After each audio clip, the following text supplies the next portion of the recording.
استغفار کرنا، توبہ کرنا، گناہ یاد کر کے شرمندہ ہونا، یہ اللہ کو کتنا پسند ہے. ایک سبحان اللہ، اس کے بارے میں چند برکتیں آپ کو بیان کرتا ہوں. بڑی عظیم برکت یہ ہے کہ اس کی بدولت بندے کا تنگی اور غم دور ہو جاتا ہے. حدیث پاک میں ہے جو ہمیشہ استغفار کرتا رہے اللہ پاک اس کے لیے ہر تنگی سے نکلنے کا راستہ بناتا ہے، ہر فکر و غم سے اسے خلاصی عطا فرماتا ہے. اس کی ایک برکت یہ بھی ہے کہ ایسے بندے کو اللہ پاک غیب سے رزق عطا فرماتا ہے. حدیث پاک میں ہے استغفار کرنے والے کو اللہ وہاں سے رزق عطا فرماتا ہے جہاں اس کا گمان بھی نہیں ہوتا. اتنی مہنگائی ہے، اتنی مشکلیں ہیں، اتنی تنگی ہے، لوگ قرضے میں ہیں، کبھی ادھر جاتے ہو کبھی ادھر جاتے ہو. ارے بھائی سب کے پاس جاتے ہو، رب کے پاس کیوں نہیں جاتے؟ استغفار کرنا شروع کر دو، فرمایا ادھر سے روزی دے گا جہاں تمہارا گمان بھی نہیں جائے گا. اس کی برکت سے اللہ پاک دلوں کے زنگ کو دور فرماتا ہے. آئیے پیارے اسلامی بھائیوں، اللہ کو معافی مانگنا، دل سے پکارنا کتنا پسند ہے. میں آپ کو ایک بہت ہی خوبصورت واقعہ بتاتا ہوں، اور یہ واقعہ ہے حضرت موسیٰ علیہ نبینا علیہ السلام. اللہ پاک نے حضرت موسیٰ علیہ نبینا علیہ السلام نے ایک بار اپنی مناجات میں عرض کیا یا اللہ یا رب. اللہ پاک کی طرف سے جواب آیا لبیک یا موسیٰ. آپ نے عرض کی یا اللہ تو میرا مالک ہے، تو خالق ہے، میں تو تیرا بندہ ہوں. ارشاد ہوا مجھے یہ پسند ہے کہ جب مجھے کوئی میرا بندہ یا رب پکارے تو میں اسے لبیک کہہ کر جواب. اللہ فرما رہا حضرت موسیٰ نے عرض کی یا رب کیا یہ ہر مطیع بندے کے لیے ہے؟ کیا ہر نیک آدمی کے لیے ایسا ہے کہ جب تجھے وہ پکارے تو لبیک فرماتا ہے؟ سنو اللہ فرماتا ہے ہاں بلکہ ہر گناہگار بندے کے لیے بھی ہے. حضرت موسیٰ نے عرض کی یا اللہ فرما بردار تو تیری اطاعت کرتا ہے. وہ بات تو سمجھ آ رہی ہے، گناہگار پر یہ کرم کس وجہ سے؟ اے ہائے سنو میرے رب کیسا کریم ہے. فرماتا ہے اے موسیٰ اگر میں بھلائی کرنے والے کو اس کی بھلائی کا بدلہ دوں اور برائی کرنے والے پر اس کی برائی کی وجہ سے احسان نہ کروں تو میرا جود و کرم کہاں جائے گا؟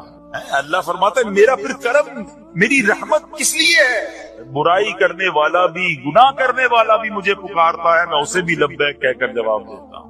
حضرت موسیٰ علیہ نبینا علیہ السلام کو ایک بار وحی نازل ہوئی کہ اے موسیٰ فلاں علاقے میں جاؤ، ہمارا ایک نیک بندہ اس کا انتقال ہو گیا ہے، جا کے اس کو غسل دو، اس کو کفن دو اور اس کا جنازہ پڑھو. حضرت موسیٰ وہاں پہنچ گئے اور جب وہاں جا کر آپ نے لوگوں سے کہا کہ مجھے فلاں بندے کے پاس لے جاؤ جس کا انتقال ہوا ہے، مجھے غسل دینا ہے، کفن پڑھنا ہے، جنازہ پڑھنا ہے. لوگوں نے کہا حضرت یہ تو زمانے کا گناہگار، بڑا بےہودہ، بڑا بدکار شخص تھا، آپ کو رب کا حکم تھا، آپ نے غسل بھی دیا، کفن بھی پہنایا، جنازہ بھی پڑھا، پھر رب کی بارگاہ میں عرض کی مولا بندے تو یہ کہہ رہے ہیں یہ تو بہت برا آدمی تھا، تو نے مجھے بھیجا اور فرمایا تیرا پیارا بندہ، میں نے جنازہ بھی پڑھ دیا، غسل اور کفن بھی دیا. پھر آپ سوچیں کہ کسی کا جنازہ حضرت موسیٰ پڑھ دیں تو اس کی تو بخشش کا تو کوئی مسئلہ ہی کوئی نہیں نا، وہ تو اللہ کے نبی جس کا جنازہ پڑھے غسل دے تو یا اللہ تو نے ایسا انتظام فرما دیا. رب کریم کی طرف سے پتہ ہے کیا جواب آتا ہے؟ اللہ فرماتا ہے اے موسیٰ بندے سچ کہتے ہیں، یہ بندہ واقعی بڑا گناہگار ہے. جو علاقے والے شہر کے لوگ کہہ رہے ہیں نا ٹھیک کہہ رہے ہیں، یہ بندہ تھا ہی ایسا. یا اللہ جب اتنا گناہگار اتنی بڑی مہربانی کس وجہ سے؟ ارشاد ہوا اے موسیٰ اس بندے نے مرنے سے پہلے مجھ سے 5 کلمات کے ذریعے بات کی، مناجات کی، مجھے پکارا، 5 سینٹنس تھے، 5 کلمے تھے، اور اے موسیٰ اس کی وجہ سے میں نے اس کی مغفرت فرما دی. حضرت موسیٰ کہتے ہیں یا اللہ وہ 5 کلمے تو بتا دے، وہ 5 کیسے جملے تھے کہ علاقے میں سب سے مشہور بدکار اور اس کا انتقال ہو تو رب مغفرت بھی فرمائے اور اپنے نبی کو فرمائے جا کے جنازہ پڑھو. تو آپ نے کہا یا اللہ وہ 5 کلمات بتا دے. آپ ذرا یہ 5 کلمات سنیے گا. ایکچولی جو بات سمجھنی ہے نا، استغفار ہے کیا، معافی مانگنا ہے کیا، توبہ کیا ہے. اللہ فرماتا نا کہ ہم نے سنا کہ جو بندہ اللہ سے استغفار کرتا ہے اللہ اسے دیکھ کر مسکراتا ہے. اس کی وجہ یہ کہ بندہ رب کی بارگاہ میں اپنے آپ کو سرنڈر کرتا ہے، اپنے گناہ یاد کرتا ہے، اپنی کم مائگی کا اظہار کرتا ہے. وہ کہتے ہیں الندم التوبہ، شرمندگی توبہ. شرمندہ ہو جائے نا انسان. دنیا میں پتہ کیا معاملہ ہے، ہم کسی عدالت میں جا کر کہتے ہیں ہم نے جرم کیا ہے، اقبال جرم، ٹھیک ہے، تو کیا ہوتا ہے؟ جج کہتا ہے پھر اس کو گرفتار کرو اور سزا سناؤ. بندہ خود ہی مان رہا ہے، گواہوں کی ضرورت کیا ہے؟ دنیا کی عدالت میں اقبال جرم پر سزا ملتی ہے. میرے رب کی رحمت کی عدالت دیکھو، بندہ وہاں جا کر اقبال جرم کر لے، شرمندہ ہو جائے، معافی مانگ لے، اللہ اس کے سارے گناہ معاف فرما دے. یہ فرق ہے دنیا والوں میں اور رب کی عدالت میں. سبحان اللہ. وہ حضرت موسیٰ کہتے ہیں یا اللہ وہ 5 کلمے بتا. اور بتائے گئے تو وہ 5 کلمے سنیے گا ذرا. وہ بندہ کہتا ہے مرنے سے پہلے اے رب تو جانتا ہے میں نیکوں سے محبت کرتا ہوں اگرچہ خود نیک نہیں ہوں. یا رب تو جانتا ہے میں فاسقوں سے بغض رکھتا ہوں اگرچہ میں خود فاسق ہوں. سمجھ رہے بات؟ اللہ نیکوں سے پیار کرتا ہوں مجھے پتا ہے میں خود نیک نہیں ہوں. میں گناہ گاروں سے نفرت کرتا ہوں حالانکہ میں خود بھی گناہ گار ہوں. کہیں بھی اپنی بڑائی نہیں ہے. میں گناہ گار میں بدکار مگر اللہ میں پیار کرتا ہوں نیک لوگوں سے. تیسرا جملہ کیا تھا؟ یا رب اگر مجھے معلوم ہو جائے کہ میرے جنت میں داخل ہونے سے تیری ملکیت میں کوئی کمی آ جائے گی اے اللہ میں تجھ سے پھر جنت کا سوال کرنا چھوڑ دوں. مجھے یہ پتا ہے یا اللہ تو نے مجھے جنت میں داخل کیا نا تیری جنت میں کوئی کمی نہیں آئے گی بہت بڑی ہے. اب مجھے داخل بھی کرنے سے تیرا کچھ نہیں جائے گا. اگر کچھ جاتا ہوتا تو یا اللہ میں جنت تیرے سے مانگنا چھوڑ دیتا. چوتھا جملہ کیا ہے؟ اے رب اگر مجھے معلوم ہو جائے کہ مجھے جہنم میں داخل کرنے سے تیری ملکیت میں اضافہ ہو جائے گا تو میں پھر جہنم سے پناہ نہیں مانگوں. یعنی اگر تو تیرے ملک میں تیری شان میں اضافہ ہو رہا ہے مجھے جہنم میں ڈالنے سے پھر تو میں نہیں کہوں گا تجھے کہ جہنم سے نکال. اگر مجھے پتا ہے تو پہلے ہی مالک ہے تو پہلے ہی خالق ہے سب کچھ تیرا ہے مجھے جہنم میں ڈالنے سے تیری کوئی ملکیت میں اضافہ نہیں ہونا. اور آخری بات کیا کہتا ہے؟ یا رب اگر تو مجھ پر رحم نہ کرے گا تو پھر کون کرے گا.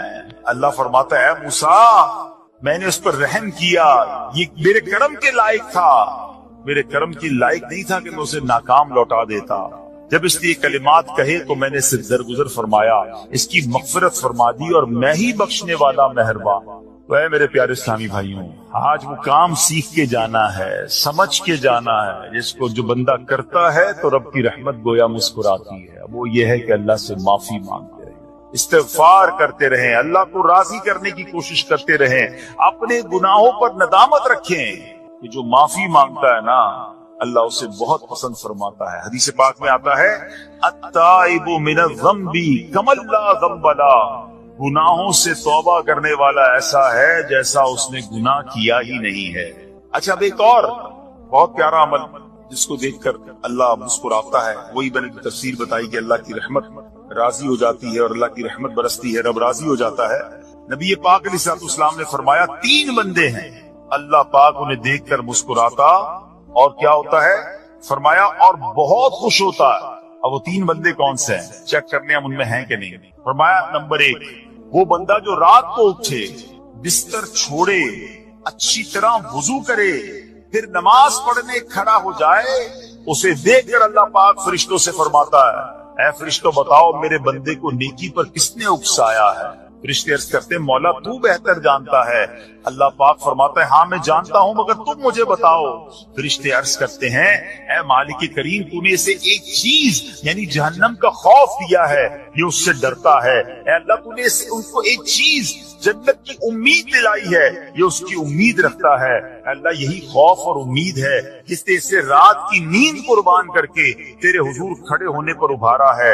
اب اللہ پاک فرماتا ہے اے فرشتوں گواہ ہو جاؤ کہ جس چیز سے ڈرتا ہے یعنی جہنم سے ڈرتا ہے میں نے اپنے اس بندے کو اس سے امن بخشا اور جس کی امید رکھتا ہے یعنی جنت کی میں نے جنت اس پر واجب کر دی.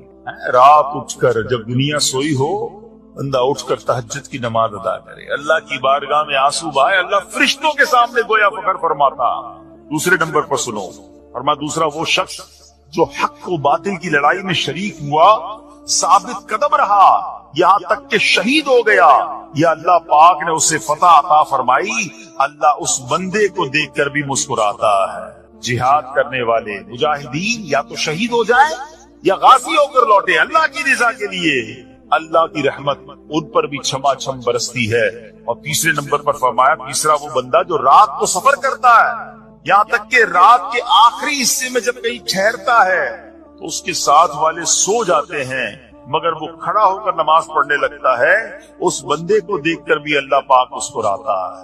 اجتماعی عبادت کے بڑے فائدے ہیں اجتماع میں آنا محفل میں آنا دعا میں شرکت کرنا بہت اچھی بات مگر اپنی عادت ایسے بھی بنائیں کہ کچھ عبادتیں ایسی کریں کہ میں جانوں اور رب جانوں. یہ جو رات اٹھ کر دعا کا لطف ہے رات اٹھ کر جو نماز پڑھنے کا لطف ہے نا جب ساری دنیا سو رہی ہے اور بندہ اپنے رب کی بارگاہ میں حاضر ہے. علماء کہتے ہیں دن کے نوافل کے مقابلے میں رات کے نوافل افضل ہے، کیونکہ رات سکون ہوتا ہے، رات رقت قلبی ملتی ہے. سبحان اللہ، رحمت الہی چھما چھم برستی ہے. ہمیں کیا کرنا ہے کہ رات تہجد کی نماز کی عادت ڈالے. رمضان میں بن گئی تھی نا، سحری کے لیے اٹھتے تھے تو لوگ تہجد پڑھتے تھے. اللہ کرے کہ یہ عادت بن جائے. کبھی کبھی، اگر ہر روز نہیں ہو سکتا کم از کم کبھی کبھی کریں. اچھا، اگر ایسی کوئی عبادت ہو بھی جائے نا، پھر سب کو بتائیں نا کہ رات اٹھا تھا تو جناب دعائیں بھی کی تو آنسو بھی بہائے. نہیں، کبھی کبھی ایسا کیا کرو کہ میں جانوں اور رب جانے. اللہ سے باتیں کیا. میں آپ کو صحیح بتاؤں، آپ مجھے ایک بات بتائیں. یہ تو آپ نے سن بھی لیا کہ اللہ کی رحمت کس قدر برستی ہے اس پر. زندگی میں بھی جب کبھی ہم پریشان ہوں اور رات نیند نہ آئے، کبھی کبھی ایسا ہوتا ہے پریشانی میں نیند نہیں آتی، کروٹیں بدل رہا ہوتا ہے انسان، اور اس کروٹ بدلتے بدلتے میں آپ کی جب والدہ حیات ہوگی یا ماشاءاللہ جن کے پاس ماں موجود ہے، ماں جیسی ہستی کہاں ملتی ہے. ایک بار اور سن لو، دنیا کی بہت ساری چیزیں میرے اور آپ کے پاس ہیں جو ریپلیسیبل ہیں، جو بدلی جا سکتی ہیں. موبائل فون لیتے ہیں، بڑی خوشی سے لیتے ہیں، مگر نیا ماڈل آتا ہے تو لوگ بدل دیتے ہیں. سواری لیتے ہیں، بڑی خوشی ہوتی ہے، مگر جب نئی سواری آتی ہے تو ریپلیس بدل دیتے ہیں. ماڈل نیا آ گیا بھائی، اب وہ پرانی لگتی ہے. مگر یاد رکھو، ماں باپ چلے جائیں نا، اس کے بعد ماں باپ دوبارہ نہیں بنتے. ان کا کوئی نیا ورژن یا نیا ماڈل نہیں ہے تو ان کی قدر کر لو، ان کی دعائیں لے لو. تو بہرحال، آپ کبھی کبھی تکلیف میں ایسا ہوا ہو کہ رات کو نیند نہ آئی ہو، بے قرار ہو کر ماں کے پاس گیا، آنکھوں میں آنسو لے کر کہ ماں میں پریشان ہوں، بیمار ہوں، یا قرضے میں ہوں، یا فلاں پرابلم ہے. ماں نے کیا کیا تھا؟ کروٹ بدل کر سو گئی تھی کہ بیٹا تو جان تیرا کام جانے. یا ماں خود بھی بیدار ہو گئی، سینے لگایا اور دعا کرنا شروع کر دی. بھائی ہم روئے تو ماں بھی روئی. یہ ہے نا ماں. میری تکلیف، ایسا لگتا ہے کہ مجھے کبھی کبھی یہ فیصلہ کرنا مشکل ہوتا تھا کہ تکلیف مجھے زیادہ ہوتی ہے میری تکلیف میں، میری والدہ کو زیادہ ہوتی ہے. بیمار میں ہوں، تکلیف اسے ہے. یہ رشتہ کہاں ملتا ہے؟ مگر مجھے ایک بات بتاؤ، جب میری تکلیف پر رات نیند چھوڑ کر، بستر چھوڑ کر میں ماں کے پاس گیا، ماں نے سینے لگایا، تو اگر میں اپنا بستر چھوڑ کر آنکھوں میں آنسو لیے میری ماں سے مجھے کہیں زیادہ پیار کرنے والے رب کی بارگاہ میں چلا گیا، تو اس کی رحمت کیا مجھے مایوس کر دی؟ میری ماں کے دل میں جو ممتا ہے نا، وہ بھی میرے رب نے ڈالی ہے. تو رب کی رحمت کتنی ہوگی. کبھی کبھی اللہ کی بارگاہ میں رات کے اس پہر حاضر ہوا، جو پرابلم ہے آپ کی، جو مشکل ہے آپ کی، آپ یقین کریں، آپ اللہ کی بارگاہ میں تہجد کے وقت رات کے آخری پہر آنسو بہائیں، دعائیں کریں، نوافل پڑھیں، پھر دیکھیے آپ کے دل کو تسلی کیسے ہوتی ہے. آپ کا ایمان تازہ ہو جائے گا، اور آپ نے دیکھا کہ ایسے وقت عبادت کرنے والوں سے رب کتنا راضی ہوتا ہے. اللہ کرے یہ بات ہمیں سمجھ آ جائے. اسی طرح عظیم صحابی حضرت عبداللہ ابن مسعود رضی اللہ عنہ سے روایت ہے، پیارے آقا مکی مدنی مصطفیٰ صلی اللہ تعالی علیہ وسلم نے فرمایا، ایک بندہ رات کو اٹھتا ہے، اچھی طرح وضو کرتا ہے، پھر اللہ پاک کی حمد کرتا ہے، اس کی بزرگی بولتا ہے، اپنے نبی علیہ الصلوۃ والسلام پر درود پڑھتا ہے، قرآن کھول کر پڑھنا شروع کر دیتا ہے. یہ وہ بندہ ہے جسے دیکھ کر اللہ پاک مسکراتا ہے اور فرماتا ہے، دیکھو میرا بندہ عبادت کر رہا ہے جبکہ اسے میرے سوا کوئی نہیں دیکھ رہا. اللہ، یہ کاش ہمیں عادت مل جائے کہ ہم اکیلے میں عبادت کریں، انفرادی عبادت کریں. میں جانوں، میرا رب جانے. کبھی تلاوت کریں، کبھی درود پڑھیں، کبھی دعائیں کریں، کبھی آنسو بہائیں. سبحان اللہ، اس کا مزہ ہی اور ہے. ہاں، کبھی ایسا ہونا چاہیے. ہم محفل میں عشق رسول کے عالم میں رو بھی پڑھتے ہیں، مدینے کی یاد ہو، نعت شروع ہو تو ہماری آنکھوں میں آنسو آ جاتے ہیں، یہ بھی اچھی بات ہے. مگر کبھی کبھی رات ایسی بھی ہونی چاہیے کہ دل میں ہو یاد تیری گوشئے تنہائی، دل میں ہو یاد تیری گوشئے تنہائی ہو، پھر تو خلوت میں عجب انجمن آرائی. کبھی زندگی میں ایسی راتیں بھی آنی چاہیے. وہ ہے نا، جاگ اٹھا اشکوں کا مقدر، عشق نبی میں روتے روتے کیسی گزری رات نہ پوچھو. کبھی کبھی ایسی رات بھی گزرنی چاہیے کہ آقا کی یاد میں آنسو بہ رہے ہوں، مدینے کی یاد میں، گھر والوں کو بھی پتہ نہ چلے. ہلکی ہلکی آواز میں کبھی نعت شریف لگا لیا کریں، کبھی مناجات لگا لیا کریں. ہم پتہ نہیں کیا دیکھتے دیکھتے سوتے ہیں. کاش انہی تصورات میں آنکھیں بند ہوں کہ میں سو جاؤں یا مصطفیٰ کہتے کہتے، میں سو جاؤں یا مصطفیٰ کہتے کہتے، کھلے آنکھ صلی علی کہتے. جو مدینے کے تصور میں سوتے نا، پھر خواب میں زیارت بھی کر لیتے. خواب کا ایک فینومینا یہ بھی ہے، آپ جس چیز کے بارے میں سوچتے ہوئے سوتے ہیں نا، عموماً گندی باتیں دیکھ کر، گندی چیزیں دیکھ کر سوتے ہیں، پھر ایسے ڈراؤنے خواب بھی آتے ہیں، انہیں ٹینشن بھی آتی ہے۔ فلموں میں بھی ماردار دیکھی، خواب میں بھی لڑائی جھگڑے دیکھ رہے ہیں۔ جو مدینے کی یادوں میں سو رہا ہے، جو باوضو سو رہا ہے، جو اللہ کا ذکر کر کے سو رہا ہے، جو نوافل پڑھ کے سو رہا ہے، پھر دیکھو خواب میں بھی کہاں کہاں کی سیر کرے گا انشاءاللہ۔ تو اپنی خلوتوں کو اچھا کریں، اپنے اکیلے وقت کو بھی خوبصورت کریں، آنسو بہائیں، اور سبحان اللہ تہجد پڑھنے والوں کے چہروں پر نور بھی آ جاتا ہے۔ ہاں، یہ ایک الگ نعمت انہیں ملتی ہے، اللہ نصیب فرما دے۔ اچھا، ایک اور خوبصورت کام ہے، اللہ کریم جنہیں دیکھ کر مسکراتا ہے۔ فرمایا حضرت ابو سعید خدری رضی اللہ تعالیٰ فرماتے ہیں، رسول ذی شان مکی مدنی سلطان صلی اللہ تعالیٰ علیہ وسلم نے فرمایا، 3 بندوں کو دیکھ کر اللہ پاک مسکراتا ہے۔ وہ قوم جو نماز میں صفیں سیدھی کرتی ہے، اور وہ بندہ جو اللہ پاک کی راہ میں جہاد کرتا ہے، تیسرا وہ بندہ جو رات کے اندھیرے میں عبادت کرتا ہے، انہیں دیکھ کر اللہ پاک مسکراتا ہے۔ جہاد والی بات اور رات والی عبادت کی بات تو ہو گئی، اب اس میں نئی بات سیکھنے کو ملی، صفیں درست کرنے والی۔ اب روز نماز پڑھ رہے ہیں، صفیں درستی کر رہے ہوتے، امام صاحب کہہ کے تھک جاتے، کاندھے سے کاندھا ملائیں، صفوں کو سیدھا کریں۔ صفوں کو سیدھا کرنے والوں کو دیکھ کر رب کی رحمت مسکراتی ہے، رحمت برستی ہے۔ اب یہ کتنا آسان کام ہے، مگر اس کی طرف بھی توجہ نہیں ہوتی ہے۔ یاد رکھیے کہ صفیں سیدھی کرنا یہ بڑی نیکی ہے، اور اللہ کرے کہ ہم اس پر عمل کرنے والے بنے۔ اور صفیں درست نہ کرنا ترک واجب، ناجائز اور گناہ ہے۔ سیدھی صفیں نہیں کرتے، نہیں، ناجائز کرتے ہیں، گناہ کرتے ہیں۔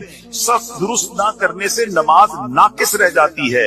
اور یہ بعض اوقات وہ کہتے ہیں یار ہمیں اس نماز میں وسوسے بہت آتے ہیں، روایتوں میں آتا ہے صف درست نہ کرنا نماز میں وسوسے آنے کا سبب ہے۔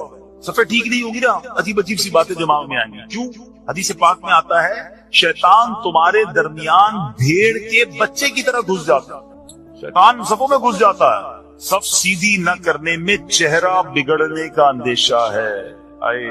اب ذرا غور کر لیجیے یہ کتنا ضروری ہے۔ قرآن کریم میں ایک سورت ہے، سورہ صافات۔ اس مبارک سورت کی پہلی آیت میں اللہ پاک نے فرمایا، وَالصَّافَّاتِ صَفًّا، ان کی قسم جو باقاعدہ صفیں باندھے ہوئے ہیں۔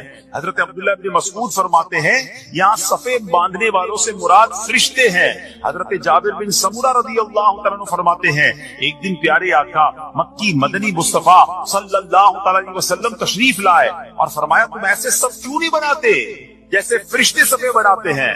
ہم نے عرض کی، یا رسول اللہ صلی اللہ تعالیٰ علیہ وسلم فرشتے کیسے صف بناتے ہیں؟ فرمایا، پہلے اگلی صف مکمل کرتے ہیں اور خوب مل کر کھڑے ہوتے ہیں۔ سبحان اللہ، مبارک ہو مسلمانوں کو صفیں سیدھی کرتے ہیں، اچھی طرح کاندھے سے کاندھا ملاتے ہیں، گویا یہ فرشتوں کا کام کر رہے ہیں، فرشتوں والا کام کر رہے ہیں۔ تفسیر طبری میں ہے، فاروق اعظم رضی اللہ عنہ کا یہ معمول تھا، جب نماز پڑھانے لگتے تو نمازیوں کو فرماتے، صفیں سیدھی کر لو، اے فلاں ذرا آگے ہو جاؤ، اے فلاں ذرا پیچھے ہو جاؤ۔ پھر فرماتے، بے شک اللہ پاک تمہیں فرشتوں کی طرح دیکھنا پسند فرماتا ہے۔ تو صفیں سیدھی رکھنا یہ فرشتوں کا انداز ہے، اور اللہ کی رحمت خوب برستی ہے، گویا رب مسکراتا ہے انہیں دیکھ کر۔ تو اے میرے پیارے اسلامی بھائیوں، اور بھی بہت سارے کام ہیں جس کو دیکھ کر، جن کو کرنے سے اللہ کی رحمت چھما چھم برستی ہے۔ بہرحال جب نے 3-4 باتیں سنی ہیں، آج سے اس کو نیت کر لیتے ہیں کہ خوب اللہ کی بارگاہ میں ہم استغفار کریں گے، اپنے گناہوں پر معافی مانگیں گے۔ انشاءاللہ راتوں کو اٹھ کر جب لوگ سو رہے ہوں گے، اللہ کی بارگاہ میں عبادت کریں گے۔ اسی طرح فرمایا کہ صفوں کو درست کریں گے، اور انشاءاللہ رب کی بارگاہ سے خوب رحمتیں لوٹیں گے۔ اے میرے پیارے اسلامی بھائیوں، یہ سب کب ہو سکے گا؟ کہ جب ہم اچھے ماحول میں رہیں گے۔ تہجد تو جب پڑھیں گے نا، جب پہلے فرض پڑھیں گے، جس کی فرض ہی قضا ہو رہی ہے اس کو تہجد کی باری کب آئے گی؟ استغفار تو جب کرے گا جب ایسے ماحول میں آئے گا کہ جہاں گناہوں کو یاد دلا کر معافی مانگنے کا ہمیں انداز اور اس کی فکر دی جائے۔ تو آج کے اس پرفتن دور میں دعوت اسلامی کا یہ پیارا ماحول آپ کے سامنے ہے، اس ماحول سے وابستہ رہیں۔ ہفتہ وار اجتماع میں، مدنی قافلوں میں، ہفتہ وار مدنی مذاکرے میں شرکت کرتے رہیں گے تو انشاءاللہ ان نیکیوں کا جذبہ بھی ملتا رہے گا، اور انشاءاللہ ایسے کام کرنے میں اللہ کرے کامیاب ہو جائے۔ تصور ہی کتنا پیارا ہے، یقین کریں، میں شاید پتہ نہیں وہ فیلنگ آپ کو محسوس ہو رہی کہ نہیں، یہ تصور ہی کتنا پیارا ہے کہ کبھی میں کوئی ایسا عمل کر لوں کہ رب کی رحمت مجھے دیکھ کر مسکرا دے، اللہ راضی ہو جائے، اللہ خوش ہو جائے، اور کیا چاہیے؟ میری تو زندگی کا حاصل ہو گیا نا۔ تو اب یہ 3-4 کام آپ نے سن لیے ہیں، اس کو عمل کرنا شروع کر دیں۔ اللہ کریم سے دعا کرتا ہوں کہ رب کریم اپنی رضا والے کام ہمیں بڑھ چڑھ کر کرنے کی توفیق عطا فرمائے۔ اللہ پاک ہم سب کو عمل کرنے کی توفیق عطا فرمائے۔ اے کاش کہ ہم استغفار کرنے والے بن جائیں۔ اور آپ کو شاید پتہ نہیں ہے، استغفار جہاں گناہوں کی معافی ہے نا، وہاں یہ بہت سارے مسائل کے حل کی کنجی بھی ہے۔ آپ اگر پرابلم میں ہیں، روزی کے مسائل ہیں، اولاد نہیں ہو رہی ہے، یا کوئی بھی پرابلم ہے، کیا سنیے۔ حضرت امام حسن بصری رحمت اللہ تعالی، بہت بڑے بزرگ، ایک شخص آ کر کہتا حضور بارش نہیں ہو رہی ہے، قحط کی پوزیشن آ گئی ہے، بارش نہیں ہو رہی، دعا فرمائیں، کو وظیفہ عطا فرمائیں۔ آپ نے فرمایا استغفار کر، وہ چلا گیا۔ اچھا، ایک بزرگ بیٹھے تھے ان کے پاس، حضرت ربیع بن صبیح رحمت اللہ، وہ دیکھ رہے تھے۔ دوسرا بندہ آیا، کہتا حضور تنگ دستی ہے، کاروبار میں ڈاؤن ہے، رزق میں تنگی ہے۔ آپ نے فرمایا استغفار کرو۔ تیسرا شخص آیا، کہتا حضور اولاد نہیں ہو رہی ہے، حصول اولاد کے لیے وظیفہ لینا ہے، فرمایا استغفار کرو۔ چوتھا بندہ آیا، وہ کہتا کہ حضور میرے باغ میں، فصلوں میں پیداوار کی کمی ہے، فرمایا استغفار کرو۔ حضرت ربیع بن صبیح کہتے ہیں حضور پہلا بندہ الگ پرابلم لے کر آیا، دوسرا الگ، تیسرا الگ، چوتھا الگ، چاروں کو ایک ہی دوائی، چاروں کو ایک ہی وظیفہ، استغفار استغفار۔ آئے ہائے، بڑوں کی بڑی بات ہے۔ قرآن میں بھی پڑھتا ہوں، قرآن آپ بھی پڑھتے ہیں، مگر دیکھو اللہ والے کیسے پڑھتے ہیں۔ کیا خوبصورت جواب دیا آپ نے۔ آپ فرماتے ہیں سورہ نوح پارہ 29 آیت نمبر 10 سے 12 کی آپ نے تلاوت فرمائی۔ اب ذرا قرآن سنیے گا۔ بسم اللہ الرحمن الرحیم، استغفروا ربکم انہ کان غفارا یرسل السماء علیکم مدرارا ویمددکم باموال وبنین ویجعل لکم جنات ویجعل لکم انہارا۔ سبحان اللہ، ذرا سنیے گا، اپنے رب سے معافی مانگو۔ استغفروا ربکم انہ کان غفارا، بے شک وہ بڑا معاف کرنے والا ہے۔ اب دے گا عطا، کیا فرمائے گا؟ یرسل السماء علیکم مدرارا، وہ تم پر موسلا دھار بارش بھیجے گا۔ وَيُمْدِدْكُمْ بِأَمْوَالٍ وَبَنِينَ وَيَجْعَلْ لَكُمْ جَنَّاتٍ وَيَجْعَلْ لَكُمْ أَنْهَارًا، فرمایا اور مالوں اور بیٹوں سے تمہاری مدد فرمائے گا، اور تمہارے لیے باغات بنا دے گا، اور تمہارے لیے نہریں میں بنائے گا۔ باغات بھی بڑھ رہے ہیں، اولاد بھی عطا ہو رہی ہے، مال بھی بڑھ رہا ہے، بارش بھی ہو رہی ہے۔ کس چیز سے؟ استغفار سے۔ تو استغفار یہ آپ کے بہت سارے پرابلمز کا حل ہے، مسائل کا حل ہے۔ بس اپنی زبان استغفار سے تر رکھے۔ اچھا، پھر اس میں تھوڑی سی شرمندگی بھی ہے، ایسا نہیں کہ استغفار بھی ہو رہا ہے اور دماغ کہیں اور ہے، مسکرا بھی رہے ہیں، ہنس بھی رہے ہیں، اور استغفر اللہ، کسی سے معافی مانگتے ہوئے ہنستا ہے کیا بندہ؟ استغفر اللہ ربی من کل ذنب واتوب الیہ، یا اللہ میں اپنے سارے گناہوں سے تجھ سے معافی مانگ رہا ہوں۔ بہت سارے استغفار کے سیکھ ہیں، استغفر اللہ العظیم من کل ذنب عظیم، اے اللہ میں تجھ سے استغفار کرتا ہوں، وہ رب جو بہت عظیم ہے، اپنے سارے بڑے گناہوں سے میں استغفار کرتا ہوں۔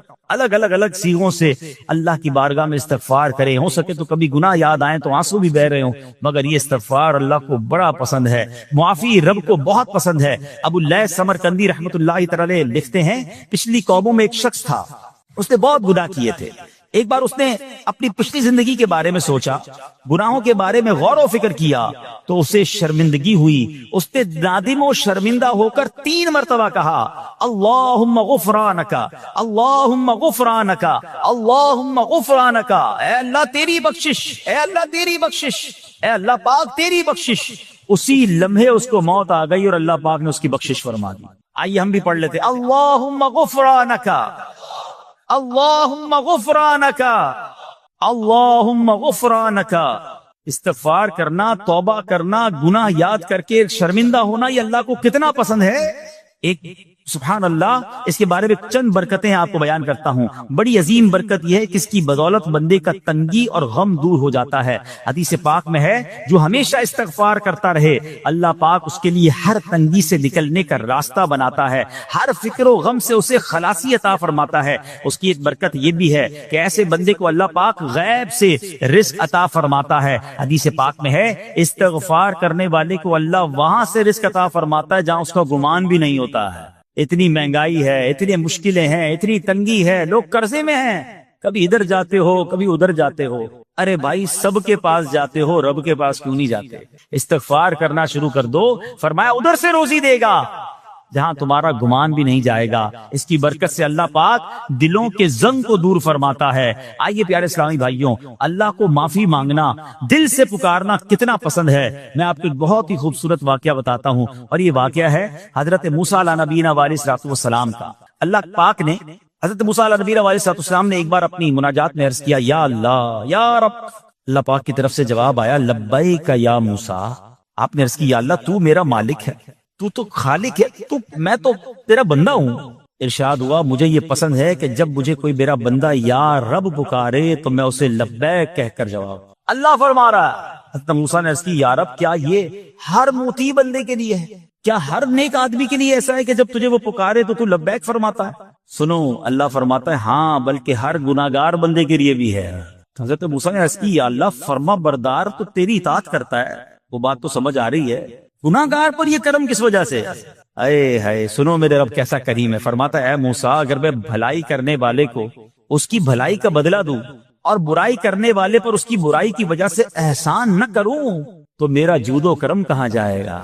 اللہ فرماتا ہے میرا پھر کرم، میری رحمت کس لیے ہے؟ برائی کرنے والا بھی، گناہ کرنے والا بھی مجھے پکارتا ہے، میں اسے بھی لبیک کہہ کر جواب دیتا ہوں. حضرت موسیٰ علیہ نبینا علیہ الصلوۃ والسلام کو ایک بار وحی نازل ہوئی کہ اے موسیٰ فلاں علاقے میں جاؤ، ہمارا ایک نیک بندہ اس کا انتقال ہو گیا ہے، جا کے اس کو غسل دو، اس کو کفن دو اور اس کا جنازہ پڑھو. حضرت موسیٰ وہاں پہنچ گئے، اور جب وہاں جا کر آپ نے لوگوں سے کہا کہ مجھے فلاں بندے کے پاس لے جاؤ جس کا انتقال ہوا ہے، مجھے غسل دینا ہے، کفن پڑھنا ہے، جنازہ پڑھنا ہے. لوگوں نے کہا، حضرت یہ تو زمانے کا گناہگار، بڑا بےہودہ، بڑا بدکار شخص تھا، آپ کو رب کا حکم تھا، آپ نے غسل بھی دیا، کفن بھی پہنایا، جنازہ بھی پڑھا، پھر رب کی بارگاہ میں عرض کی، مولا بندے تو یہ کہہ رہے ہیں یہ تو بہت برا آدمی تھا، تو نے مجھے بھیجا اور فرمایا تیرا پیارا بندہ، میں نے جنازہ بھی پڑھ دیا، غسل اور کفن بھی دیا. اب ذرا آپ سوچیں کہ کسی کا جنازہ حضرت موسیٰ پڑھ دیں تو اس کی تو بخشش کا تو کوئی مسئلہ ہی کوئی نہیں نا، وہ تو اللہ کے نبی جس کا جنازہ پڑھے غسل دے تو یا اللہ تو نے ایسا انتظام فرما دیا.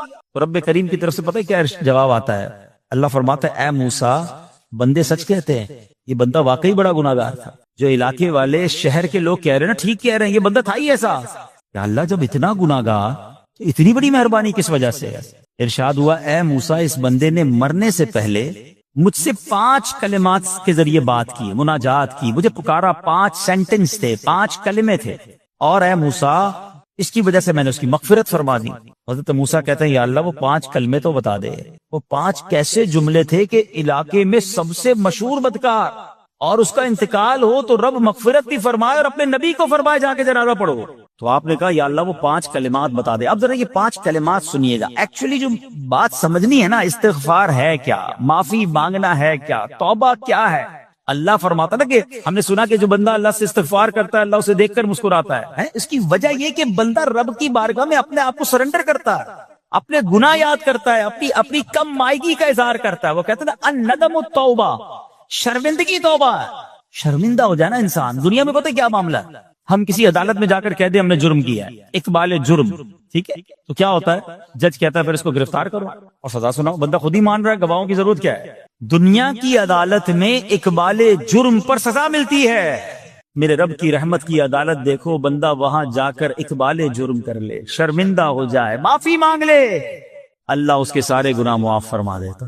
یہ فرق ہے دنیا والوں میں اور رب کی عدالت میں. سبحان اللہ. وہ حضرت موسیٰ کہتے ہیں، یا اللہ وہ 5 کلمے بتا، اور بتائے گئے تو وہ 5 کلمے سنیے گا ذرا. وہ بندہ کہتا ہے مرنے سے پہلے، اے رب تو جانتا ہے میں نیکوں سے محبت کرتا ہوں اگرچہ خود نیک نہیں ہوں. یا رب تو جانتا ہے میں فاسقوں سے بغض رکھتا ہوں اگرچہ میں خود فاسق ہوں. سمجھ رہے ہیں بات؟ اللہ نیکوں سے پیار کرتا ہوں، مجھے پتا ہے میں خود نیک نہیں ہوں. میں گناہ گاروں سے نفرت کرتا ہوں حالانکہ میں خود بھی گناہ گار ہوں. کہیں بھی اپنی بڑائی نہیں ہے، میں گناہ گار، میں بدکار، مگر اللہ میں پیار کرتا ہوں نیک لوگوں سے. تیسرا جملہ کیا تھا؟ یا رب اگر مجھے معلوم ہو جائے کہ میرے جنت میں داخل ہونے سے تیری ملکیت میں کوئی کمی آ جائے گی تو اللہ میں تجھ سے پھر جنت کا سوال کرنا چھوڑ دوں گا. مجھے یہ پتا ہے یا اللہ تو نے مجھے جنت میں داخل کیا نا، تیری جنت میں کوئی کمی نہیں آئے گی، بہت بڑی ہے، اب مجھے داخل بھی کرنے سے تیرا کچھ نہیں جائے گا. اگر کچھ جاتا ہوتا تو یا اللہ میں جنت تیرے سے مانگنا چھوڑ دیتا. چوتھا جملہ کیا ہے؟ اے رب اگر مجھے معلوم ہو جائے کہ مجھے جہنم میں داخل کرنے سے تیری ملکیت میں اضافہ ہو جائے گا تو میں پھر جہنم سے پناہ نہیں مانگوں گا. یعنی اگر تو تیرے ملک میں تیری شان میں اضافہ ہو رہا ہے مجھے جہنم میں ڈالنے سے، پھر تو میں نہیں کہوں گا تجھے کہ جہنم سے نکال، مگر مجھے پتا ہے تو پہلے ہی مالک ہے، تو پہلے ہی خالق ہے، سب کچھ تیرا ہے، مجھے جہنم میں ڈالنے سے تیری کوئی ملکیت میں اضافہ نہیں ہونا۔ اور آخری بات کیا کہتا ہے؟ یا رب اگر تو مجھ پر رحم نہ کرے گا تو پھر کون کرے گا؟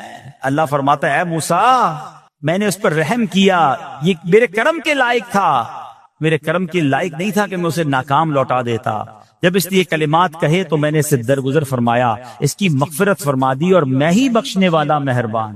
تو اے میرے پیارے اسلامی بھائیوں، آج وہ کام سیکھ کے جانا ہے، سمجھ کے جانا ہے، جس کو جو بندہ کرتا ہے تو رب کی رحمت گویا مسکراتی ہے۔ اب وہ یہ ہے کہ اللہ سے معافی مانگتے رہیں، استغفار کرتے رہیں، اللہ کو راضی کرنے کی کوشش کرتے رہیں، اپنے گناہوں پر ندامت رکھیں کہ جو معافی مانگتا ہے نا اللہ اسے بہت پسند فرماتا ہے۔ حدیث پاک میں آتا ہے التائب من الذنب کمن لا ذنب له، گناہوں سے توبہ کرنے والا ایسا ہے جیسا اس نے گناہ کیا ہی نہیں ہے۔ اچھا اب ایک اور بہت پیارا عمل جس کو دیکھ کر اللہ مسکراتا ہے، وہی میں نے جو تفسیر بتائی کہ اللہ کی رحمت راضی ہو جاتی ہے اور اللہ کی رحمت برستی ہے، رب راضی ہو جاتا ہے۔ نبی پاک علیہ الصلوۃ والسلام نے فرمایا 3 بندے ہیں اللہ پاک انہیں دیکھ کر مسکراتا اور کیا ہوتا ہے؟ فرمایا اور بہت خوش ہوتا ہے۔ اب وہ 3 بندے کون سے ہیں؟ چیک کر لیں ہم ان میں ہیں کہ نہیں۔ فرمایا نمبر 1 وہ بندہ جو رات کو اٹھے، بستر چھوڑے، اچھی طرح وضو کرے، پھر نماز پڑھنے کھڑا ہو جائے، اسے دیکھ کر اللہ پاک فرشتوں سے فرماتا ہے اے فرشتوں بتاؤ میرے بندے کو نیکی پر کس نے اکسایا ہے؟ فرشتے عرض کرتے ہیں مولا تو بہتر جانتا ہے۔ اللہ پاک فرماتا ہے ہاں میں جانتا ہوں مگر تم مجھے بتاؤ۔ فرشتے عرض کرتے ہیں اے مالک کریم تو نے اسے ایک چیز یعنی جہنم کا خوف دیا ہے، یہ اس سے ڈرتا ہے۔ اے اللہ تو نے ان کو ایک چیز جنت کی امید دلائی ہے، یہ اس کی امید رکھتا ہے۔ اے اللہ یہی خوف اور امید ہے جس نے اسے رات کی نیند قربان کر کے تیرے حضور کھڑے ہونے پر ابھارا ہے۔ اب اللہ پاک فرماتا ہے اے فرشتوں گواہ ہو جاؤ، یہ جس چیز سے ڈرتا ہے یعنی جہنم سے ڈرتا ہے، میں نے اپنے اس بندے کو اس سے امن بخشا، اور جس کی امید رکھتا ہے یعنی جنت کی، میں نے جنت اس پر واجب کر دی۔ رات اٹھ کر جب دنیا سوئی ہو بندہ اٹھ کر تہجد کی نماز ادا کرے، اللہ کی بارگاہ میں آنسو بہائے، اللہ فرشتوں کے سامنے گویا فخر فرماتا۔ دوسرے نمبر پر سنو، فرمایا دوسرا وہ شخص جو حق و باطل کی لڑائی میں شریک ہوا، ثابت قدم رہا یہاں تک کہ شہید ہو گیا، یا اللہ پاک نے اسے فتح عطا فرمائی، اللہ اس بندے کو دیکھ کر بھی مسکراتا ہے۔ جہاد کرنے والے مجاہدین یا تو شہید ہو جائیں یا غازی ہو کر لوٹے اللہ کی رضا کے لیے، اللہ کی رحمت ان پر بھی چھما چھم برستی ہے۔ اور تیسرے نمبر پر فرمایا تیسرا وہ بندہ جو رات کو سفر کرتا ہے، یہاں تک کہ رات کے آخری حصے میں جب کہیں ٹھہرتا ہے تو اس کے ساتھ والے سو جاتے ہیں مگر وہ کھڑا ہو کر نماز پڑھنے لگتا ہے، اس بندے کو دیکھ کر بھی اللہ پاک مسکراتا ہے۔ اجتماعی عبادت کے بڑے فائدے ہیں، اجتماع میں آنا، محفل میں آنا، دعا میں شرکت کرنا بہت اچھی بات، مگر اپنی عادت ایسے بھی بنائیں کہ کچھ عبادتیں ایسی کریں کہ میں جانوں اور رب جانے۔ یہ جو رات اٹھ کر دعا کا لطف ہے، رات اٹھ کر جو نماز پڑھنے کا لطف ہے نا، جب ساری دنیا سو رہی ہے اور بندہ اپنے رب کی بارگاہ میں حاضر ہے۔ علماء کہتے ہیں دن کے نوافل کے مقابلے میں رات کے نوافل افضل ہیں، کیونکہ رات سکون ہوتا ہے، رات رقت قلبی ملتی ہے، سبحان اللہ، رحمت الہی چھما چھم برستی ہے۔ ہمیں کیا کرنا ہے کہ رات تہجد کی نماز کی عادت ڈالے۔ رمضان میں بن گئی تھی نا، سحری کے لیے اٹھتے تھے تو لوگ تہجد پڑھتے تھے، اللہ کرے کہ یہ عادت بن جائے۔ کبھی کبھی اگر ہر روز نہیں ہو سکتا کم از کم کبھی کبھی کریں۔ اچھا اگر ایسی کوئی عبادت ہو بھی جائے نا پھر سب کو بتائیں نا کہ رات اٹھا تھا تو جناب دعائیں بھی کی تو آنسو بھی بہائے، نہیں، کبھی کبھی ایسا کیا کرو کہ میں جانوں اور رب جانے، اللہ سے باتیں کیا کرو۔ میں آپ کو صحیح بتاؤں، آپ مجھے ایک بات بتائیں، یہ تو آپ نے سن بھی لیا کہ اللہ کی رحمت کس قدر برستی ہے اس پر۔ زندگی میں بھی جب کبھی ہم پریشان ہوں اور رات نیند نہ آئے، کبھی کبھی ایسا ہوتا ہے پریشانی میں نیند نہیں آتی، کروٹیں بدل رہا ہوتا انسان، اور اس کروٹ بدلتے بدلتے میں آپ کی جب والدہ حیات ہوگی یا ماشاءاللہ جن کے پاس ماں موجود ہے، ماں جیسی ہستی کہاں ملتی ہے۔ ایک بار اور سن لو، دنیا کی بہت ساری چیزیں میرے اور آپ کے پاس ہیں جو ریپلیسیبل ہیں، جو بدلی جا سکتی ہیں۔ موبائل فون لیتے ہیں بڑی خوشی سے لیتے ہیں، مگر نیا ماڈل آتا ہے تو لوگ بدل لیتے ہیں۔ سواری لیتے ہیں بڑی خوشی ہوتی ہے، مگر جب نئی سواری آتی ہے تو ریپلیس بدل دیتے ہیں، ماڈل نیا آ گیا بھائی اب وہ پرانی لگتی ہے۔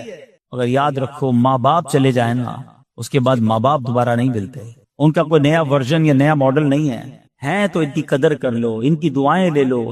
تو بہرحال آپ کبھی کبھی تکلیف میں ایسا ہوا ہو کہ رات کو نیند نہ آئی ہو، بے قرار ہو کر ماں کے پاس گیا آنکھوں میں آنسو لے کر کہ ماں میں پریشان ہوں، بیمار ہوں، یا قرضے میں ہوں، یا فلاں پرابلم ہے.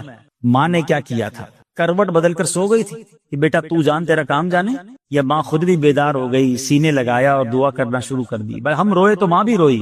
یہ ہے نا ماں. میری تکلیف، ایسا لگتا ہے کہ مجھے کبھی کبھی یہ فیصلہ کرنا مشکل ہوتا تھا کہ تکلیف مجھے زیادہ ہوتی ہے میری تکلیف میں، یا میری والدہ کو زیادہ ہوتی ہے. بیمار میں ہوں، تکلیف اسے، یہ رشتہ کہاں ملتا ہے؟ مگر مجھے ایک بات بتاؤ، جب میری تکلیف پر رات نیند چھوڑ کر، بستر چھوڑ کر میں ماں کے پاس گیا، ماں نے سینے لگایا، تو اگر میں اپنا بستر چھوڑ کر آنکھوں میں آنسو لیے میری ماں سے مجھے کہیں زیادہ پیار کرنے والے رب کی بارگاہ میں چلا گیا، تو اس کی رحمت کیا مجھے مایوس کرتی؟ میری ماں کے دل میں جو ممتا ہے نا، وہ بھی میرے رب نے ڈالی ہے. تو رب کی رحمت کتنی ہوگی؟ تو کبھی کبھی اللہ کی بارگاہ میں رات کے اس پہر حاضر ہوا کرو. جو پرابلم ہے آپ کی، جو مشکل ہے آپ کی، آپ یقین کریں، آپ اللہ کی بارگاہ میں تہجد کے وقت رات کے آخری پہر آنسو بہائیں، دعائیں کریں، نوافل پڑھیں، پھر دیکھیے آپ کے دل کو تسلی کیسے ہوتی ہے. آپ کا ایمان تازہ ہو جائے گا، اور آپ نے دیکھا کہ ایسے وقت عبادت کرنے والوں سے رب کتنا راضی ہوتا ہے. اللہ کرے یہ بات ہمیں سمجھ آ جائے. اسی طرح عظیم صحابی حضرت عبداللہ ابن مسعود رضی اللہ تعالیٰ سے روایت ہے، پیارے آقا مکی مدنی مصطفیٰ صلی اللہ تعالیٰ علیہ وسلم نے فرمایا، ایک بندہ رات کو اٹھتا ہے، اچھی طرح وضو کرتا ہے، پھر اللہ پاک کی حمد کرتا ہے، اس کی بزرگی بولتا ہے، اپنے نبی علیہ الصلوۃ والسلام پر درود پڑھتا ہے، قرآن کھول کر پڑھنا شروع کر دیتا ہے. یہ وہ بندہ ہے جسے دیکھ کر اللہ پاک مسکراتا ہے اور فرماتا ہے، دیکھو میرا بندہ عبادت کر رہا ہے جبکہ اسے میرے سوا کوئی نہیں دیکھ رہا ہے. اللہ، یہ کاش ہمیں عادت مل جائے کہ ہم اکیلے میں عبادت کریں، انفرادی عبادت کریں. میں جانوں میرا رب جانے. کبھی تلاوت کریں، کبھی درود پڑھیں، کبھی دعائیں کریں، کبھی آنسو بہائیں. سبحان اللہ، اس کا بدئی ہی اور ہے. ہاں، کبھی ایسا ہونا چاہیے. ہم محفل میں عشق رسول کے عالم میں رو بھی پڑھتے ہیں، مدینے کی یاد ہو، نعت شروع ہو تو ہماری آنکھوں میں آنسو آ جاتے، یہ بھی اچھی بات ہے. مگر کبھی کبھی رات ایسی بھی ہونی چاہیے کہ دل میں ہو یاد تیری گوشئے تنہائی ہو. دل میں ہو یاد تیری گوشئے تنہائی ہو، پھر تو خلوت میں عجب انجمن آرائی ہو. کبھی زندگی میں ایسی راتیں بھی آنی چاہیے. وہ ہے نا، جاگ اٹھا اشکوں کا مقدر، عشق نبی میں روتے روتے کیسی گزری رات نہ پوچھو. کبھی کبھی ایسی رات بھی گزرنی چاہیے کہ آقا کی یاد میں آنسو بہ رہے ہوں، مدینے کی یاد میں، گھر والوں کو بھی پتہ نہ چلے. ہلکی ہلکی آواز میں کبھی نعت شریف لگا لیا کریں، کبھی مناجات لگا لیا کریں. ہم پتہ نہیں کیا دیکھتے دیکھتے سوتے ہیں. کاش انہی تصورات میں آنکھیں بند ہوں کہ میں سو جاؤں یا مصطفیٰ کہتے کہتے، میں سو جاؤں یا مصطفیٰ کہتے کہتے، کھلے آنکھ صلی علی کہتے کہتے. جو مدینے کے تصور میں سوتے نا، پھر خواب میں زیارت بھی کر لیتے ہیں. خواب کا ایک فینومینا یہ بھی ہے، آپ جس چیز کے بارے میں سوچتے ہوئے سوتے ہیں نا، عموماً گندی باتیں دیکھ کر، گندی چیزیں دیکھ کر سوتے ہیں، پھر ایسے ڈراؤنے خواب بھی آتے ہیں، انہیں ٹینشن بھی آتی ہے. فلموں میں بھی مار دار دیکھی، خواب میں بھی لڑائی جھگڑے دیکھ رہے ہیں. جو مدینے کی یادوں میں سو رہا ہے، جو باوضو سو رہا ہے، جو اللہ کا ذکر کر کے سو رہا ہے، جو نوافل پڑھ کے سو رہا ہے، پھر دیکھو خواب میں بھی کہاں کہاں کی سیر کرے گا انشاءاللہ. تو اپنی خلوتوں کو اچھا کرے، اپنے اکیلے وقت کو بھی خوبصورت کریں، آنسو بہائیں. اور سبحان اللہ، تہجد پڑھنے والوں کے چہروں پر نور بھی آ جاتا ہے. ہاں، یہ ایک الگ نعمت انہیں ملتی ہے، اللہ نصیب فرما دے. اچھا، ایک اور خوبصورت کام ہے، اللہ کریم جلد دیکھ کر مسکراتا ہے. فرمایا حضرت ابو سعید خدری رضی اللہ عنہ فرماتے ہیں، رسول ذیشان مکی مدنی سلطان صلی اللہ تعالی علیہ وسلم نے فرمایا، 3 بندوں کو دیکھ کر اللہ پاک مسکراتا ہے.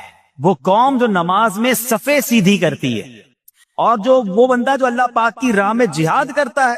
تیسرا وہ بندہ جو رات کے اندھیرے میں عبادت کرتا ہے، انہیں دیکھ کر اللہ پاک مسکراتا ہے. جہاد والی بات اور رات والی عبادت کی بات تو ہو گئی. اب اس میں نئی بات سیکھنے کو ملی، صفیں درست کرنے والی. اب روز نماز پڑھ رہے ہیں، صفیں درستی کر رہے ہوتے، امام صاحب کہہ کے تھک جاتے، کاندھے سے کاندھا ملائیں، صفوں کو سیدھا کریں. صفوں کو سیدھا کرنے والوں کو دیکھ کر رب کی رحمت مسکراتی ہے، رحمت برستی ہے. اب یہ کتنا آسان کام ہے، مگر اس کی طرف بھی توجہ نہیں ہوتی ہے. یاد رکھیے کہ صفیں سیدھی کرنا یہ بڑی نیکی ہے، اور اللہ کرے کہ ہم اس پر عمل کرنے والے بنیں. اور صفیں درست نہ کرنا ترک واجب، ناجائز اور گناہ ہے. سیدھی صفیں نہیں کرتے، نہیں، ناجائز کرتے ہیں، گناہ کرتے ہیں. صف درست نہ کرنے سے نماز ناقص رہ جاتی ہے. اور یہ بعض اوقات لوگ کہتے ہیں، یار ہمیں نماز میں وسوسے بہت آتے ہیں. روایتوں میں آتا ہے صف درست نہ کرنا نماز میں وسوسے آنے کا سبب ہے. صفیں ٹھیک نہیں ہوں گی نا، عجیب عجیب سی باتیں دماغ میں آئیں گی. کیوں؟ حدیث پاک میں آتا ہے، شیطان تمہارے درمیان بھیڑ کے بچے کی طرح گھس جاتا ہے. شیطان صفوں میں گھس جاتا ہے. صف سیدھی نہ کرنے میں چہرہ بگڑنے کا اندیشہ ہے.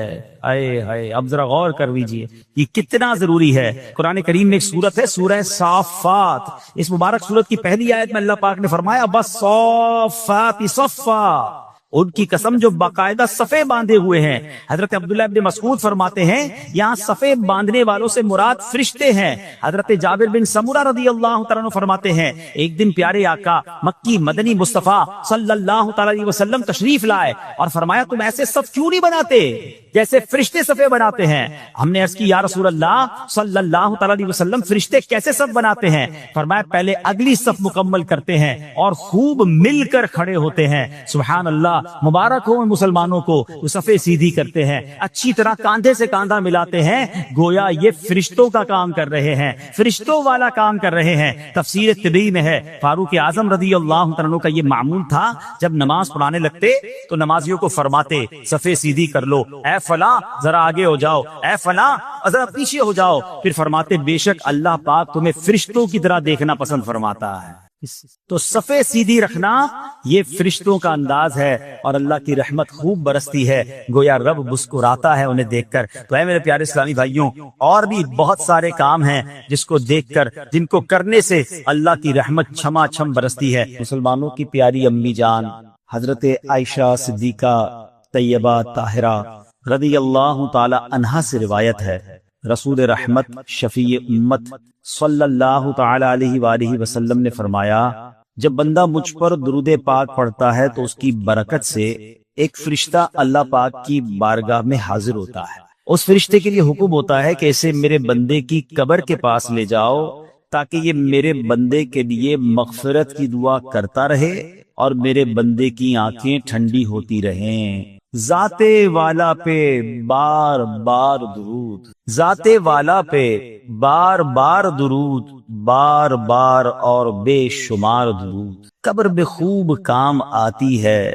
بے قصوں کی ہے یار غار درود. صلو علی الحبیب صلی اللہ تعالی علی محمد صلی اللہ علیہ وسلم. پیارے پیارے اسلامی بھائیوں، کچھ دنوں پہلے ہی کی بات ہے، ایک شور اٹھا کہ ماہ رمضان کا چاند نظر آ گیا، اور جیسے ہی رمضان آیا مسجدوں کی رونقیں بڑھ گئیں، نمازیوں کی تعداد بڑھ گئی. ایک عجب سما تھا سحری کا، ایک روحانی منظر تھا افطار کا. نوجوان، بوڑھے، بچے، اسلامی بہنیں سبھی عبادت میں مشغول ہو گئی. دیکھتے ہی دیکھتے عشرہ رحمت گیا، عشرہ مغفرت آیا، وہ بھی جدا ہوا. ہمیں لگا کہ ہم عشرہ رحمت اور عشرہ مغفرت میں ویسی عبادت نہیں کر سکے، اب آخری عشرے میں خوب عبادت کر لیں گے، طاق راتیں بھی ہیں. مگر غفلت میں وہ آخری عشرہ بھی گزار دیا. رمضان ہمیں تڑپا کر، بہاریں لٹا کر، برکتیں عطا کر کے ہم سے اب جدا ہو چکا ہے. اب رمضان یقیناً اگلے سال بھی آئے گا، مگر یہ نہیں پتا کہ ہم اس رمضان میں ہوں گے یا نہیں ہوں گے. ہمیں یہ بھی نہیں معلوم ہماری مغفرت ہوئی کہ نہیں. ہم رب کریم سے دعا کرتے ہیں کہ اللہ جن لوگوں نے تجھے راضی کیا ان کا واسطہ ہم سے راضی ہو جا، جن لوگوں کی مغفرت فرمائی ان کا واسطہ ہماری مغفرت فرما دے. ماہ رمضان کی بس اب یاد ہی باقی رہ گئی ہے. اب رمضان کے بعد کی زندگی ہے. اب زندگی ہمیں ایسے گزارنی ہے کہ جو ہم نے رمضان میں روحانیت حاصل کی، جو برکتیں حاصل کی، جو ہمیں تقوی کی سوغات رمضان سے ملی ہے، کہیں وہ ضائع نہ ہو جائے. ہمارا دشمن آزاد ہو چکا ہے، شیطان حملہ کرنے کے لیے بھرپور تیاری پر آمادہ ہے. کئی لوگوں کو تو اس نے پہلے 2 دنوں میں ہی مسجد سے دور کر دیا ہوگا. اب ہمیں بھی غور کرنا ہے کہ کیا ہمیں بھی اپنی ساری عبادتیں، ساری ریاضتیں، ساری روحانیت ضائع کرنی ہے یا نہیں. ہم نے انشاءاللہ اس کو کنٹینیو کرنا ہے جو ہم نے رمضان میں اعمال شروع کیے تھے، جو نیکیاں شروع کی تھی. بڑی پیاری ایک حدیث پاک ہے کہ رمضان وہ مہینہ ہے، من قام رمضان ایمانا و احتسابا غفر له ما تقدم من ذنبه. یعنی جو ایمان کے ساتھ ثواب کمانے کے لیے رمضان المبارک کے روزے رکھے اس کے پچھلے گناہ معاف کر دیے جاتے ہیں. اور اب شوال کا مہینہ آیا نا، حدیث پاک میں ہے کہ جس نے رمضان کے روزے رکھے پھر 6 دن شوال میں روزے رکھے تو گناہوں سے ایسا پاک ہو جاتا ہے جیسا کہ ماں کے پیٹ سے آج ہی پیدا ہوا ہو. تو وہ روحانیت کو برکت جاری رکھنی ہے. ابھی تو روزے بھی رکھنے ہیں نا انشاءاللہ. نفلی روزے رکھیں گے، 6 روزے رکھ لیں گے تو انشاءاللہ یہ برکت بھی حاصل ہو جائے گی۔ ہمیں کوشش یہ کرنی چاہیے کہ ہمیں ماہ رمضان کے بعد اب یہ 6 دن شوال کے، ضروری نہیں کہ ایک ساتھ رکھیں، شوال کے پورے مہینے میں رکھ لیں۔ ایک اور خوبصورت حدیث ہے کہ جس نے عید الفطر کے بعد 6 روزے شوال کے رکھے تو اس نے پورے سال کے روزے رکھے، جو ایک نیکی لائے گا اسے 10 ملیں گی۔ بڑا خوبصورت کیلکولیشن ہے کہ جو ایک مہینے کے روزے رکھے گا ملٹیپلائی بائی 10 تو 10 مہینے ہو گئے اس کے بدلے، یعنی 10 مہینے کے روزے ہو گئے۔ اب 6 روزے رکھے تو 60 روزوں کا ثواب ملے گا، تو 2 مہینے وہ کور ہو گئے، تو یعنی پورے سال کے روزوں کا ثواب اگر کمانا ہے تو رمضان اور اس کے بعد 6 دن شوال کے روزے رکھنے ہیں، تو انشاءاللہ ہم پورے رکھیں گے انشاءاللہ۔ اب رمضان کے بعد ہم نے پہلے یہ کیلکولیٹ کرنا ہے کہ جیسے رمضان سے پہلے تھے اب ویسے ہیں یا بدل گئے ہیں۔ اگر کسی کی رمضان سے پہلے بھی نمازیں قضا ہو رہی ہیں اور جیسے ہی رمضان گیا پھر قضا ہو رہی ہیں، رمضان سے پہلے بھی جھوٹ تھا، ماہ رمضان گزارا اب پھر جھوٹ ہے، رمضان سے پہلے بھی حرام روزی تھی، رمضان گزارنے کے بعد دوبارہ شوال سے وہی حرام روزی شروع ہو گئی ہے، تو پھر اس کا مطلب رحمت کی بارش میں وہ نہایا نہیں ہے، اس کی زندگی میں کوئی بدلاؤ آیا نہیں ہے۔ رمضان تو بدلنے آیا تھا، ایک نئی زندگی دینے آیا، لیکن دیکھنا یہ ہے کہ کیا ہمیں وہ نئی زندگی ملی یا ہم پھر اسی پرانی روٹین پر، وہی گناہوں بری عادتیں، وہی بری عادتیں، وہی نگاہوں کے گناہ، وہی زبان کے گناہ، وہی کانوں کے گناہ۔ یہ غور کرنا ہے، اتنا بڑا انعام ملنے کے بعد بندے کو بدلنا چاہیے۔ مہینہ بندہ کہتے ہیں نا کسی بیماری سے نکل کر آتا ہے تو بندہ کہتا نہیں یار اب یہ کام نہیں کرنے، بیماری کے بعد مجھے پتا چلا کہ کتنا مشکل ہے، میں نے یہ والے کھانے نہیں کھانے، میں نے یہ والے، کسی بھی جگہ ایک مہینہ کوئی گزار لے، چاہے وہ ہاسپٹل میں گزار لے، چاہے کسی اچھی صحبت میں گزار لے، چاہے کہیں اچھے کہتے ہیں نا انسٹیٹیوٹ میں گزار لے، تو اس کی زندگی میں خوب بڑا امپیکٹ آ جاتا ہے، زندگی بدل جاتی ہے۔ ہمیں تو پورا مہینہ رحمت کے سمندر میں رکھا گیا تھا، رحمت کی بارش میں رکھا گیا تھا، صبح بھی رحمت، شام بھی رحمت، افطار بھی رحمت، سحری بھی رحمت، دعائیں قبول ہو رہی تھیں، راتوں کو ایک عجب رونق تھی، ماشاءاللہ ہزاروں لاکھوں عاشقان رسول نے، بلکہ آل اوور دا ورلڈ دیکھے تو شاید کروڑوں لوگوں نے اعتکاف کیا۔ اب اعتکاف کرنے کے بعد بھی نہ بدلا، مسجد میں آنے جانے کے بعد بھی نہ بدلا میں، اور پھر ویسے ہی ہو گیا، پھر قصور کس کا ہے؟ قصور تو پھر میرا ہوا نا۔ یاد رکھیے قصور بارش کا نہیں ہوتا، زمین کا ہوتا ہے۔ رحمت کی بارش تو برسی، جو زمین نرم تھی اس نے پھول اگا دیے، جو زمین زرخیز تھی اس نے کھیت اگا دیے، اور جب پہلے ہی گندگی تھی تو بارش کی وجہ سے وہاں کیچڑ ہو جاتا ہے۔ بندہ بعض اوقات کہتا ہے یار وہ روحانیت نہیں رہی، ہم اجتماع میں جاتا ہوں تو وہ لطف نہیں آتا، دعا میں وہ آنسو نہیں بہتے، پہلے بہت لطف تھا اب وہ کم ہو گیا ہے، کم کچھ بھی نہیں ہوا ہے۔ دل کی بستی خراب تو نہیں ہو گئی ہے، دل کی بستی خود تو نہیں اجاڑ گئی ہے۔ میرے اہل سنت لکھتے ہیں نا، بات اسیاں سے میں نے بگاڑی، دل کی ہاتھوں سے بستی اجاڑی، بات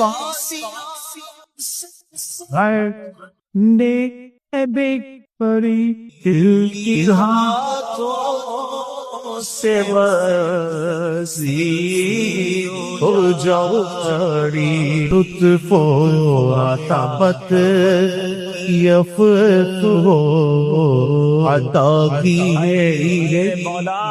میرے مولا، تو رات دے دل کی بستی اجڑنے دینی نہیں ہے، شیطان آیا ہے اجاڑنے کے لیے، پلان پورا ہے اس کا، اس سے سب چھین لینا ہے، اس کی نمازیں، اس کے روزے، اس کی آنسو، اس کی دعائیں، اس کے سجدے، اس کے صدقے، اس کی خیرات، اس کے چہرے پر جو داڑھی سج گئی، سر پر جو امامے آ گئے، بہنوں نے جو پردے کی نیت کر لی، وہ آیا ہے بستی اجاڑنے، وہ آیا ہے ہم سے سب کچھ چھیننے۔ اب عقل مند وہ ہے جو شیطان کی باتوں میں نہ آئے، رحمان عز و جل کے رحمت کے سائے میں چھپ جائے، مسجدوں میں آتا رہے، نمازوں کی پابندی کرتا رہے، سنتوں پر عمل کرتا رہے، جی اگر چاہے بھی برائی کی طرف تو ان بری محفلوں کی طرف نہ جائے، اپنے گناہوں پر معافی مانگیں گے انشاءاللہ، راتوں کو اٹھ کر جب لوگ سو رہے ہوں گے اللہ کی بارگاہ میں عبادت کریں گے، اسی طرح فرمایا کہ صفوں کو درست کریں گے اور انشاءاللہ رب کی بارگاہ سے خوب رحمتیں لوٹیں گے۔ اے میرے پیارے اسلامی بھائیوں، یہ سب کب ہو سکے گا؟ کہ جب ہم اچھے ماحول میں رہیں گے۔ تہجد تو جب پڑھیں گے نا، جب پہلے فرض پڑھیں گے۔ جس کی فرض ہی قضا ہو رہی ہے تو اس کو تہجد کی باری کب آئے گی؟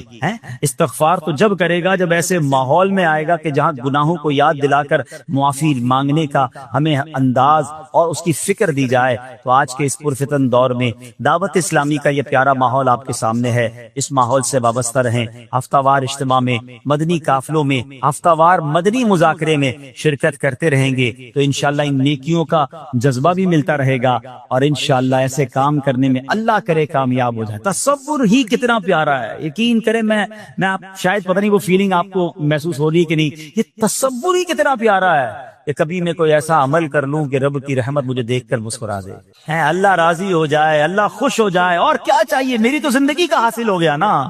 تو اب یہ 3-4 کام آپ نے سن لیے ہیں، اس کو عمل کرنا شروع کر دیں۔